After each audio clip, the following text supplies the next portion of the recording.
O assunto do vídeo de hoje vai ser transcrições fonéticas. Eu estou construindo uma playlist aqui no canal sobre fonética e fonologia, que é uma das disciplinas de linguística da Faculdade de Letras que eu estou cursando atualmente. E o livro-texto que eu uso, que me ajuda na construção desta playlist, é este aqui, ó, Fonética e Fonologia do Português, Thaís Cristófaro e Silva. Já gravei diversos vídeos sobre muitos temas aqui do livro. Então hoje, transcrições fonéticas. Como esse texto é um pouco longo demais, então eu terei que gravar talvez 2 ou 3 vídeos sobre isso. Eu não quero que esse vídeo de hoje fique longo, então eu vou ter que fazer isso. Transcrições fonéticas, vamos lá. Esta sessão tem por objetivo discutir o uso de símbolos fonéticos para o registro de dados em transcrições da fala, considerando-se especialmente a transcrição de dados do português. Para a discussão do desenvolvimento histórico da noção de transcrição fonética, bem como os aspectos teóricos e de categorização de diferentes tipos de transcrições, veja, dela cito alguns autores aqui, são 3. As línguas naturais apresentam... Bom, antes de seguir para o segundo parágrafo, deixa eu dar uma olhada melhor neste primeiro. Esta sessão tem por objetivo discutir os usos de símbolos fonéticos para o registro de dados em transcrições de fala. Veja bem, transcrição fonética, ela é, na verdade, um facilitador, né, por conta de seus símbolos fonéticos que são internacionais. Então, todas as línguas, elas podem ser transcritas foneticamente. E os símbolos são os mesmos em qualquer idioma, seja o alemão, seja o inglês, seja, enfim, qualquer língua, o português brasileiro, o português de Portugal, o espanhol e suas variações. Então a transcrição fonética, ela acontece como uma forma de se padronizar mesmo todos estes registros, como a autora diz aqui, registros de dados em transcrições da fala.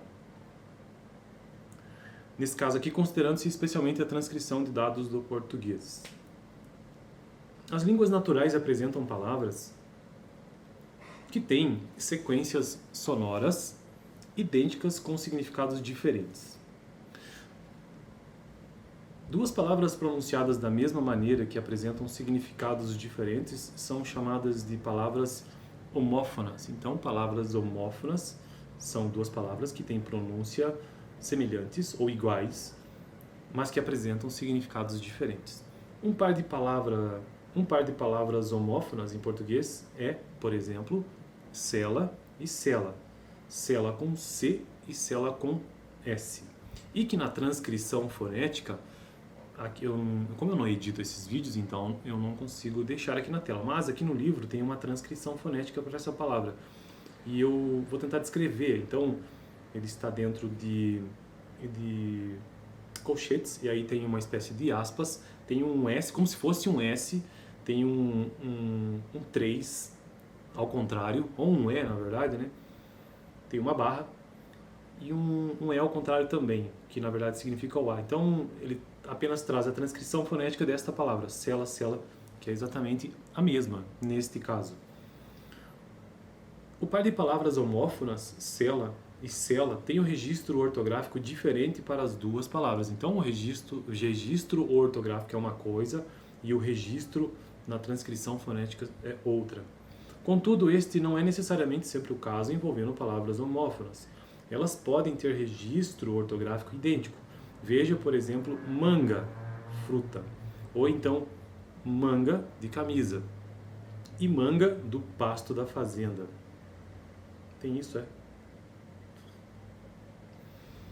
Para falantes do português brasileiro, a transcrição das palavras cela e cela é praticamente invariável. Pode haver variação apenas quanto ao registro da vogal átono final. A escolha dos símbolos fonéticos utilizados na transcrição fonética da palavra cela é deduzível a partir de parâmetros articulatórios. O símbolo S, por exemplo, corresponde a uma fricativa alveolar desvozeado, que é o segmento consonantal articulado no início da palavra. Cela, esse s. A vogal tônica é é uma vogal média baixa anterior, não arredondada, que é seguida por um segmento alveolar, dental, lateral. O último segmento é a vogal média baixa central não arredondada, ou seja, o A, né?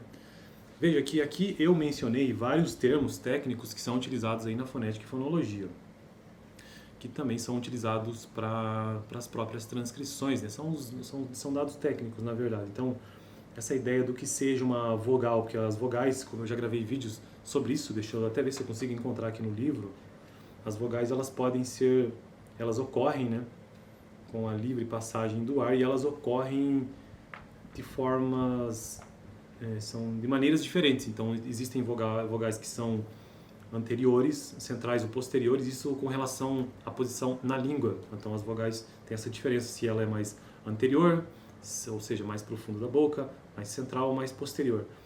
Isso as vogais. E elas também podem ser alta, média, baixa, baixa, ou seja, aí já numa relação de uma posição vertical da língua. Se a língua está mais próxima do céu da boca, ou mais distante, isso seria então esta situação aqui. E também, se ela é arredondada, ou seja, se a vogal ela é arredondada ou não arredondada. Por exemplo, se você pronuncia a vogal A, ela não tem arredondamento. Veja a diferença para a vogal O. O. Então, arredondamento dos lábios. Então, são 3 características básicas aí para se entender as vogais quanto à sua execução, né? Então, e a localização delas no trato vocal. Então, se a posição na língua, na sua execução, do ponto de vista horizontal e também do ponto de vista vertical, e o quanto que ela é arredondada, né, com relação aos lábios. Então, aqui no texto, quando ele traz essas questões mais técnicas, ele está se referindo a isso. Então, a vogal tônica é uma vogal média-baixa anterior, não arredondada, no caso o E não tem arredondamento, que é seguida por um segmento alveolar dental lateral. Veja, aqui esse outro termo técnico, alveolar dental lateral, ou então o símbolo S, né, que é a fricativa alveolar desvozeada, é um segmento consonantal. Então ele é diferente do segmento vocálico. O segmento vocálico, existem basicamente essas duas estruturas, né, segmento vocálico e segmento consonantal. O segmento vocálico é aquele que não ocorre obstrução da passagem de ar na sua execução. Então, A, E, I, O, U, A, E, I, O, U, e assim por diante. Veja que o ar passa livremente, enquanto que consoantes, isto não ocorre. As consoantes sempre têm uma obstrução da corrente de ar. Por exemplo, pensemos o próprio exemplo aqui do livro. O ar está sendo obstruído. Então ela é uma fricativa alveolar desvozeada. Fricativa alveolar por conta, deixa eu ver se eu acho a tabela aqui para eu tentar explicar não, mas revisar isso, que eu já gravei alguns vídeos sobre isso. A tabela fonética, né? Fricativa alveolar, ela é uma fricativa alveolar. Cadê? Fricativa se refere à maneira, né? A maneira como a articulação, como ocorre.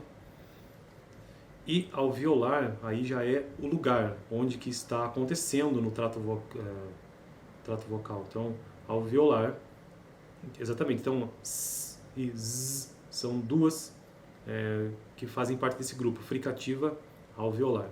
E aqui ele ainda dá mais uma informação que ela é desvozeada. Isto porque, neste caso das fricativas alveolares, tem uma vozeada, que é o Z de Z, e o S, né? S. Então, é desvozeado nesse sentido que você não sente essa vibração aqui no trato vocal.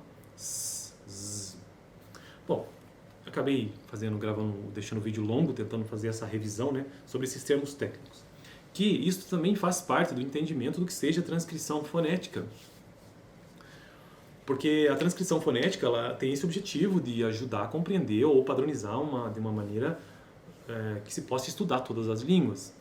Então, se você vê um símbolo, por exemplo, esse aqui, que é o S, como se fosse um S, que representa o S, representa esse som aqui, ó. Então, você tem que ter essa noção, né, como pronunciar este som. E este som você consegue descobriria a partir do entendimento do que seja uma tabela fonética internacional, por exemplo, ou entendimento do que sejam as vogais e as consoantes. Então aqui você sabe que esse símbolo aqui ele não pode ser vozeado, ele tem que ser desvozeado. E aí você vê uma palavra escrita que apareça esse símbolo, você já sabe que então aquela pronúncia, seja em alemão, seja em chinês, seja em português brasileiro, aquela pronúncia daquele símbolo é S. Então por isso a importância de entender essa produção mesmo dos segmentos vocálicos e consonantais. Bom, o vídeo já está extremamente longo, mas ainda preciso ler pelo menos mais um parágrafo e eu juro, daí eu vou parar. Consideremos outras duas palavras que geralmente são homófonas no português brasileiro, óleos e óleos. Veremos em breve que essas palavras podem apresentar pronúncias distintas para alguns falantes. Quando homófonas, as palavras óleos e óleos têm na última sílaba uma consoante. Olha, veja bem, os termos técnicos novamente. Tem na última sílaba uma consoante lateral, o ar passa pela lateral, alveolar ou dental, seguida de uma dental, né? Nesse caso aqui, qual que é a? Bom, não vou parar para ver, que senão vai demorar muito. Seguida de uma sequência de glide anterior mais vogal. Glide é semivogal, então uma semivogal anterior mais vogal, que abreviamos por GV ou SV, né? E tendo por último segmento uma fricativa simbilante desvozeada, S ou Sh, dependendo do dialeto.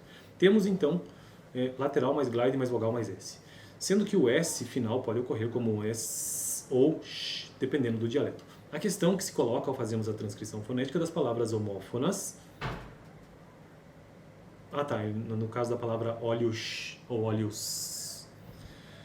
A questão que se coloca ao fazermos a transcrição fonética das palavras homófonas óleos e óleos é quanto à escolha dos símbolos fonéticos a serem utilizados para transcrevê-las, mais especificamente a questão de como transcrever o glide na sequência IGV ou então SV, que ocorre na sílaba final das palavras homófonas, óleos e óleos. Temos, pelo menos, as seguintes alternativas para representar a sequência de lateral mais glide mais vogal, mais S nas palavras óleos e óleos. E aí tem uma transcrição fonética aqui que eu não vou tentar descrever ela não, né? Em tal descrição, assumimos que a glide é parte de um ditongo. Já em outra transcrição, assumimos que a glide é parte da lateral palatalizada. Eu sei que é um vídeo denso tratando sobre isso, mas aqui dá para ter uma ideia do que seja então uma transcrição fonética. Ele basicamente, essa transcrição, tenta, a partir de símbolos fonéticos ou de símbolos, transcrever os sons da fala. E aí precisa então haver uma padronização e sempre tem essas discussões do tipo, meu Deus, e aí? Como que nós vamos escrever isso aqui? Será que é dessa forma ou de outra forma? Varia conforme o dialeto? Enfim, coisas desse tipo. Vou deixar para o próximo vídeo a continuação desse vídeo. Deixa eu ver. Vou ter que deixar porque daí entra uma outra discussão que faz parte também da transcrição fonética. Então no vídeo de hoje é isso. Esse vídeo ficou bastante longo, mas não tem problema. Geralmente eu gosto de gravar vídeos de até 5, 6 minutos por aí, né? De fonética e fonologia. Dá uma olhada no vídeo anterior, onde eu tratei sobre o que eu nem lembro, vamos ver. Sobre consoantes complexas. Olha só, eu gostei de tratar sobre isso. Dá uma olhada, vou deixar aqui no final. Valeu!